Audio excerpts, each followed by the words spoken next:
Hello అండి, నమస్తే. వంటిల్లు మసాలా ఛానల్కి బెండకాయలని అరకిలో తీసుకొని శుభ్రంగా వాష్ చేసుకొని దాన్ని అట్లాగా ఆరబెట్టుకోవాలండి. దాన్ని అంతా శుభ్రంగా తుడిచి ఆరబెట్టుకోవాలి. ఇట్లా వీడియో క్లిప్లో చూపించినట్లుగా చిన్న చిన్న పీసెస్గా కట్ చేసుకోవాలి.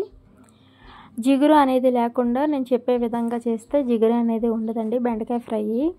అట్లా చిన్న ముక్కలుగా కట్ చేసిన తర్వాత ఆరబెట్టుకోవాలండి ప్లేట్లో కొంచెం సేపు.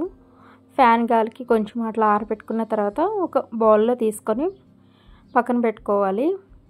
ఒక ప్యాన్ పెట్టుకొని కళాయి పెట్టుకొని 3 టేబుల్ స్పూన్ ఆయిల్ వేసుకొని ఎండుమిరపకాయలు, పచ్చిశనగపప్పు, ఆవాలు, జీలకర్ర, మినపప్పు, కరివేపాకు, అలాగే గార్లిక్, పల్లీలు తీసుకున్నానండి. కావాలంటే జీడిపప్పును కూడా తీసుకోవచ్చు.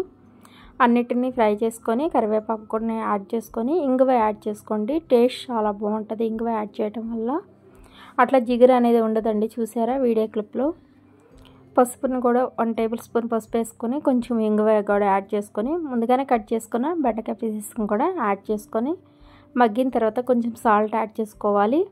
తర్వాత 1½ టేబుల్ స్పూన్ కారాన్ని యాడ్ చేసుకుంటే టేస్ట్ చాలా బాగుంటుంది. కావాలంటే కొంచెం గరం మసాలాను కూడా యాడ్ చేసుకోండి.